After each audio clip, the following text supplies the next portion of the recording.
Welcome to 30 Minutes of Faith. We have with us today Bea Bailey, who is a friend, a deeply religious woman, a television star, all of those sorts of things. Thank you for being here. Thank you for the invitation. Now, we always start with, where were you born and raised? Well, I was born and raised in Davenport, Iowa. And for all the viewers, yes, there are black people in Iowa. A lot of people say, I don't know. There are black people in Iowa. I'm a minister's daughter, a PK kid, and was active in our church, which was New Hope Baptist Church. I sang in the choir. We had a family group that toured the Midwest called the Tonettes, because I was one of the Tony girls. And I had a very interesting childhood. And prayed and worshiped and believed in God? It was not an optional event in our house. Absolutely. I can remember one of the most moving things that my mother did, as you get older, and I am getting older, and that a lot of memories come back that you treasure. I can remember once during a snowstorm, my mother got us up and we went out on the screen porch, and we lived on a busy street, but no traffic had been down there. So there was snow everywhere. And she just whispered, she said, "Be still and know that there is a God." It was very moving. Nice scriptural reference. Mm-hmm. I grew up on a little street that was actually a passage through, from one point to another, but, 2 cars a week went through there, sort of thing.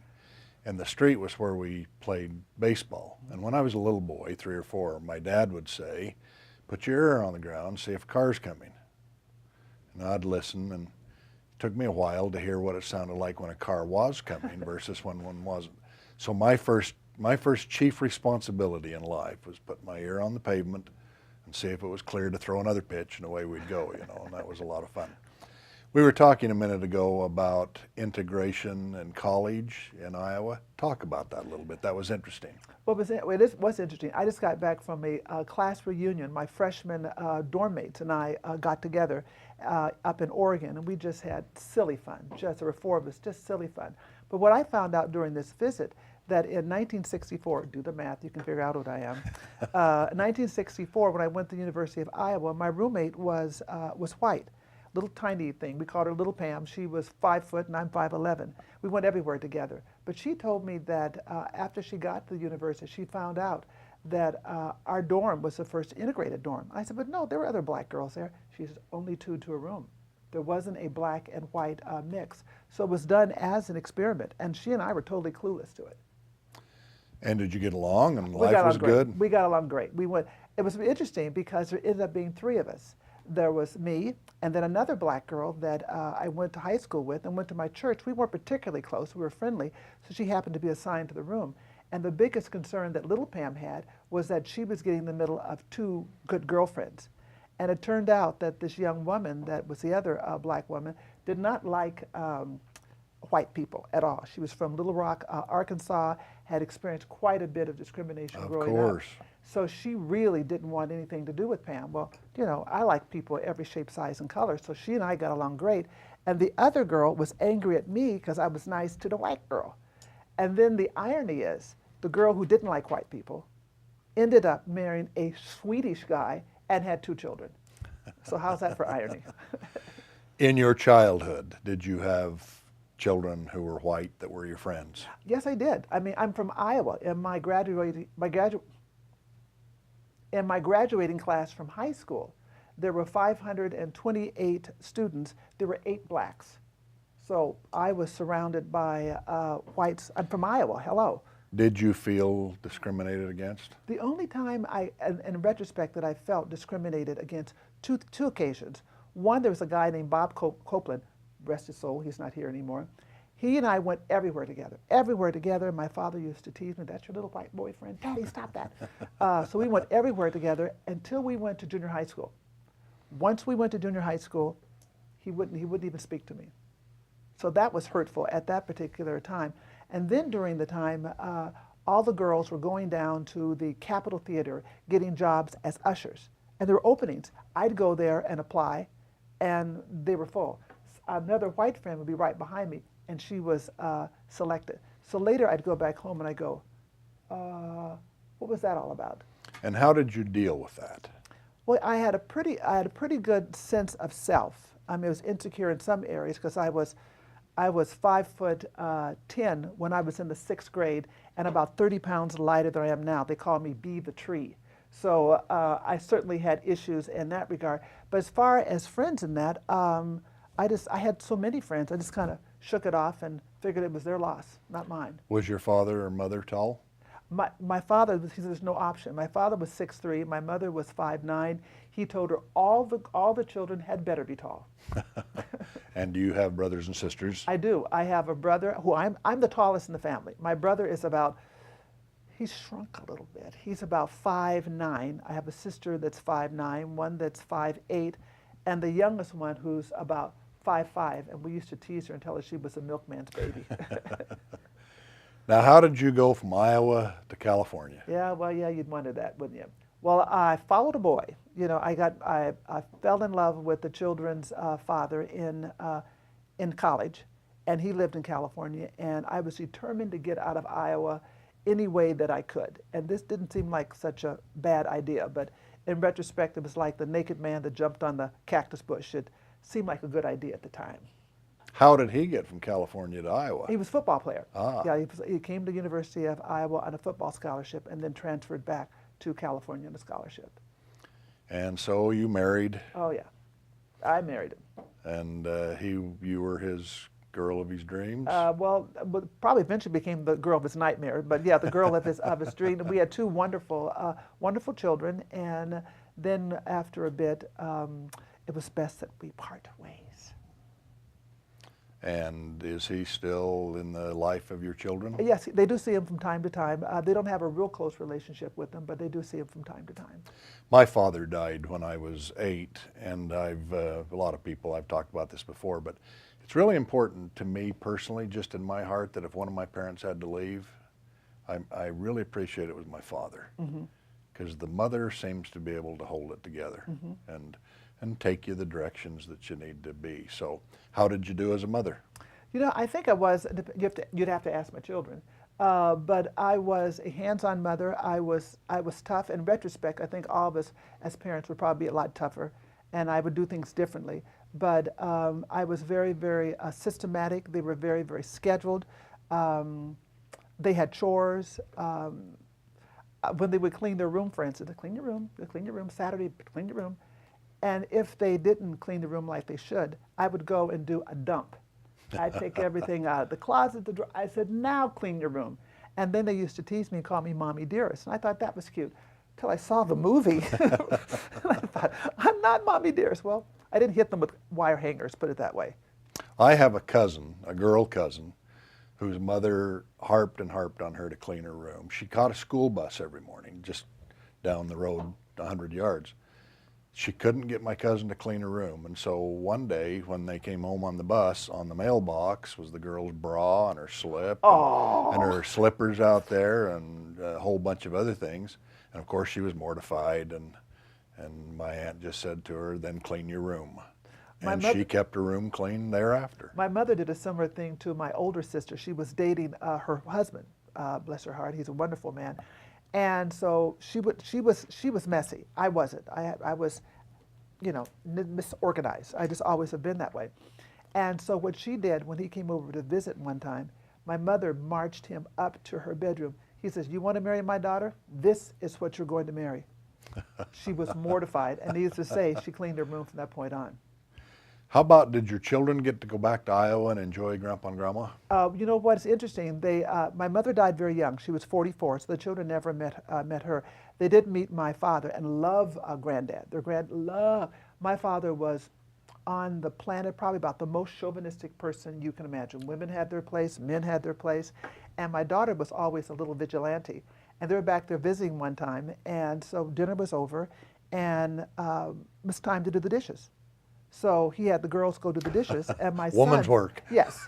And my son sat down and watched shoot-em-ups, you know, cowboy movies with him. And my daughter just apparently pitched a hissy fit. She went, I don't understand, Granddaddy, why she... He goes, okay. So he had my son take out one little bag of trash, put it in the dumpster, and come back and watch the movie. We have some friends whose wife took care of everything to laying out his clothes in the morning, you know, at everything you can think of. And she died about 10 years ago. He didn't know how to work a microwave. He didn't know how to work a washing machine. He didn't know how to do any of those things. And his oldest daughter came to visit, you know, and help with the funeral and everything. And she just said, Dad, I'm going to give you 24 hours of OJT, on the job training. Good. And then after that, you're on your own. So I talked to him after Alice had been dead 4 or 5 months, and he said, you know what, I'm pretty good at this stuff. I've learned how to iron, you know, and all those other things. So that's cool. It's funny, I just bought a sign when I was up visiting in Oregon, which is sort of my sense of humor. And it says, if you want breakfast in bed, you should consider sleeping in the kitchen. I saw a sign hanging in a friend's house that said, I'm in charge in this place, and I have my wife's permission to say that. So it works well. Now, one of the reasons you and I came together was, of course, the death of your husband and your writing and your speaking and all those other things. Can we talk about that a little bit? Oh, sure, absolutely. I wrote a book, really, my husband died 6 years ago. It's been, you know, time flies whether you're having fun or not. 6 years ago of lung cancer. Well, during the time that he was ill, I didn't know what to do. I'd never taken care of anyone that had been ill other than children with mumps, measles, chickenpox, things of that sort. And so I didn't know what to do, particularly since, as you can tell, I'm a type A personality, and he was pretty laid back. If I got something, I got something. I'll deal with it, you know, it's not a problem. Well, that's not my deal. So I really played my strong suit, which was organization. And I wrote this book while he was dying called Farewell, My Friend. And it's a step-by-step guide that really walks the reader through what to do at all times during an illness, even before the illness, how to negotiate with the doctor, how do you set up a sick room? I mean, something as simple as, do you know that, for instance, a hospital bed, what size sheets does a hospital bed take?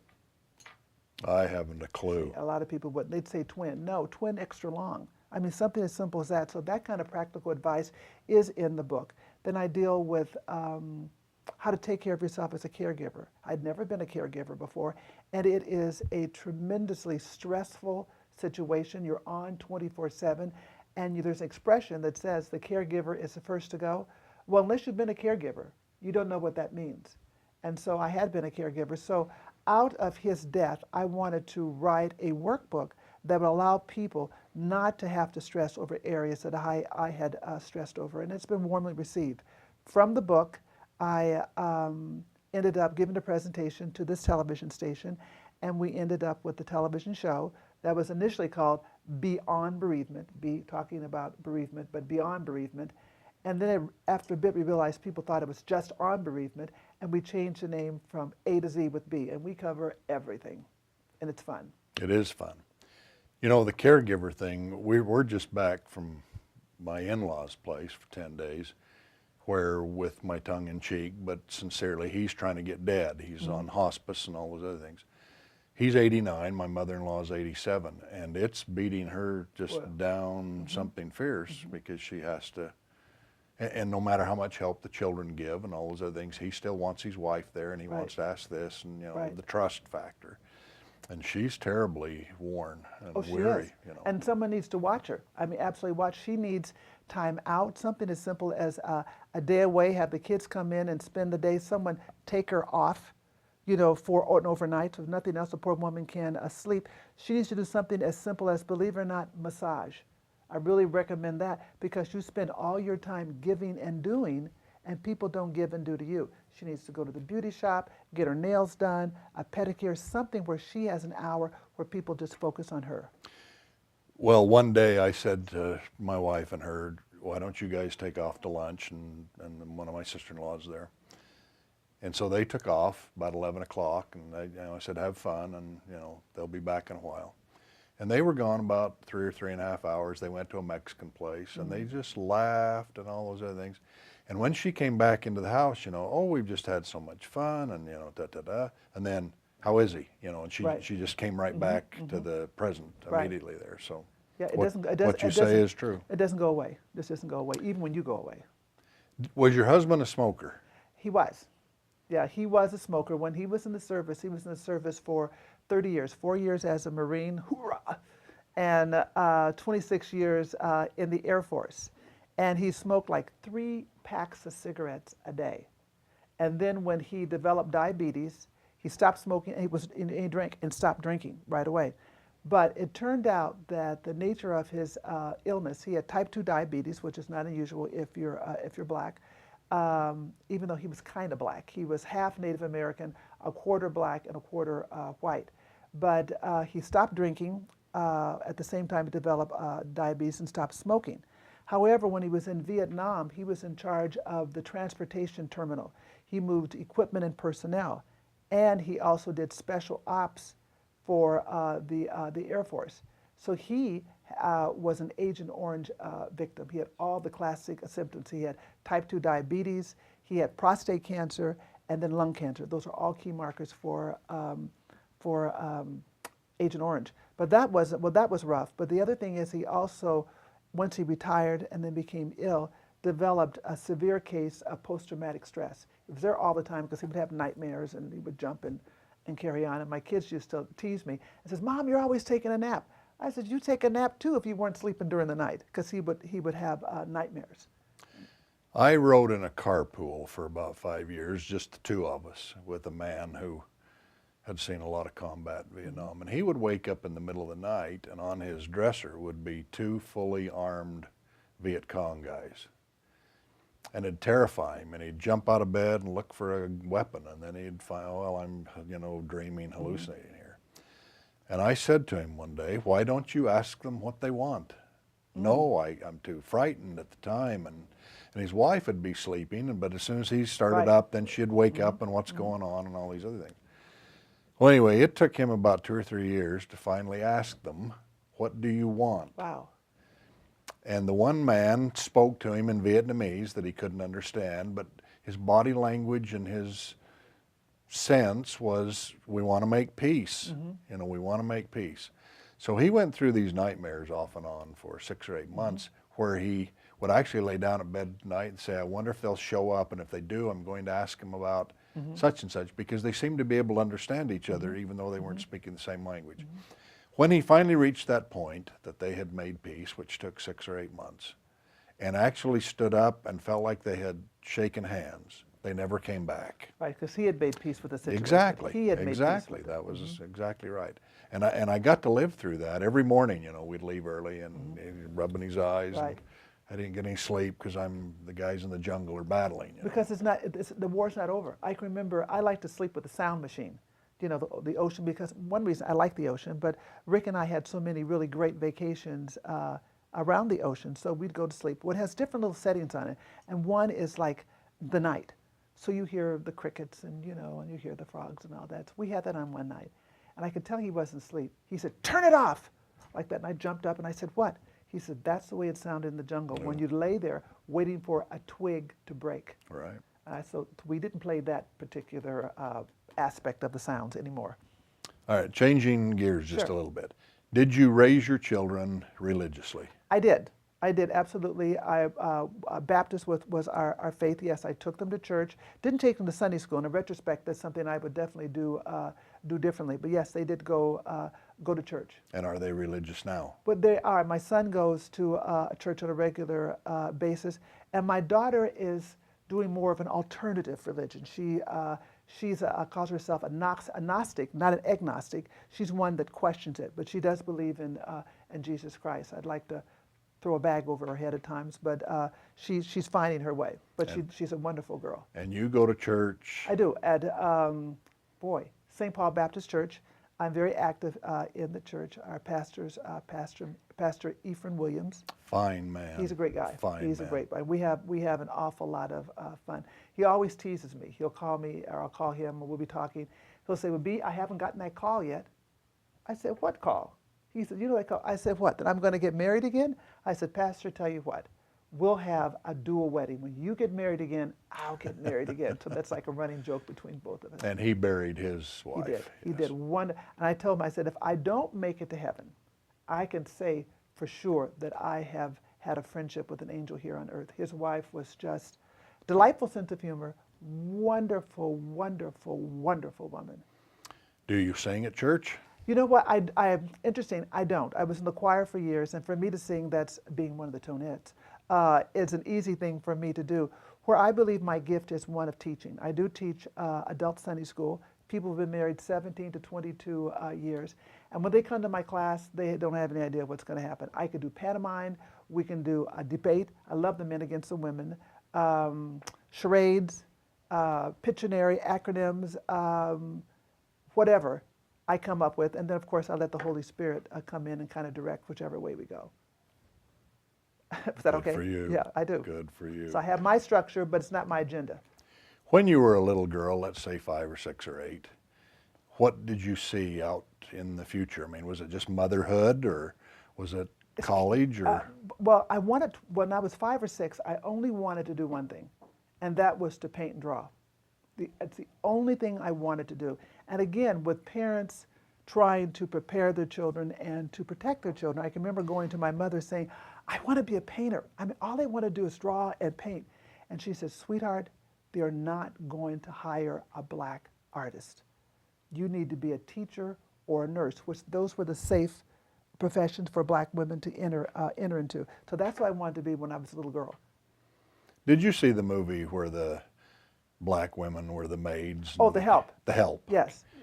What was your take on that? You know, it was interesting. Of course, I love Minnie, the little feisty Yes. one, the little rascal, and that it was a sad movie to me. It was tough. I mean, I enjoyed it. I mean, I enjoyed it. I'm glad the story came forth, and the women were very, very courageous. And I thought it was a interesting slice on a very key time in our society. I've said this before, but I grew up in the Southwest in the desert, where the people we dealt with were the Native American Indians. Right. They were Arapaho and Navajo and Paiute and that. But my parents insisted that we were all just children of God. Right. Didn't matter, what you looked like, what size you were.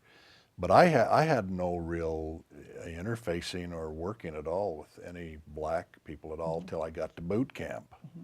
And my bunkmate was a kid from Lake Charles, Louisiana. Louisiana, okay. And of course, we immediately became fast friends because you had each other's back, and you had to do that, and it was Vietnam, and blah blah blah. So it took me at least about 24 hours to get over seeing that his skin color was different than mine, and by the time we got to 48 hours, that no longer mattered. Right. And that was a good experience for me. I think that was better than if my bunkmate would have been another white kid. Yeah, because you would stay in a little box. Exactly. So we worked through that really, really well. And he would tell me things about Louisiana. And I'm living out in the great Southwest desert area of the United States, and that was like we were living in a different solar system. You were. Yeah, you were. A whole different place. Yeah. So I got that quickly early on in my life, and that worked out really, really well. Do you still draw and paint? I do. That's something I haven't since the book came out because I'm very busy with the show, and then I'm just busy. I worked for Xerox for 22 years, and it was hard charging, hard pace, busy, crazy. Then I worked for the state, and the department I worked in, I functioned as assistant division chief, and it was hard charging. Now I do this, and my girlfriend says there's only one common denominator in all these careers. It's you. It's just how I live my life. But before the book came out, yes, I did go down and paint every week with my girlfriend at her studio. And then I took art painting classes and drawing classes, and I put the stuff up, but there's part of me that really wants to slow down and start painting and drawing again. And will that happen? Only if I do it. And I don't know. I mean, I want to. I guess I got to take it out of the rafters first and put up the easel. That would help. So what's the future for you in the next 5 or 10 years? Well, I travel a lot. I really do like to travel. I try to take one big trip every year. Last year I went to Brazil. This year I have a cruise planned to Panama, the Panama Canal, Aruba, Costa Rica, and the Cayman Islands. So I have a map of the world, and I color in where I've been and where I need to go, and there's a lot of places I still need to go. The trip through the Panama Canal you will love. I've heard that. And Costa Rica was a thrill. And I read just the other day that Costa Rica is the happiest country in the world. And it's just this nice, slow, easygoing pace. I had said to somebody that, alligators are in the Western Hemisphere and crocodiles are in the Eastern Hemisphere, And we got to Costa Rica and on a river run, and holy Toledo, they had crocodiles out there bigger than anything I'd ever Oh, seen yeah. before. So I hear it's beautiful. I'm looking forward it's to beautiful. We took a walk through the canopy forest and a bunch of different things. Do you travel alone? I travel sometime with a companion, but I have girlfriends that love to travel, that are retired and love to travel. So I go to Mexico every year in the March 1st of March, end of February. There's a health spa that I go down to, to treat myself for a week, Good and for that's you. it's a lot of fun. Very reasonable. Are you treated any different because of the color of your skin in this era? I don't. Well, if so, it's so subtle. I mean, I'm not aware of it. Of course, I mean, I'm black and I understand that, but I'm not passionately aware of it. But you know what? From my perspective these days, I'm talking about looking at a woman. She's pretty, or I guess she isn't. Right. And the skin color or whatever else doesn't seem to matter anymore. Now, as we wrap up, the magic question is, if you could wave a magic wand and fix something in society, what would that be? Good question. What I would say is that everyone should follow the greatest commandment, and that's the one that was given by Jesus Christ, that you should love your brother as yourself. And why aren't we doing that? You know what? Because we all have our agenda, and our agenda is not his agenda. And life would be so much easier if we just followed that great commandment. Nicely said. Thank Good you. way to end. Thanks for being here. Thank you. It's a joy to visit with you. Thank you. Okay.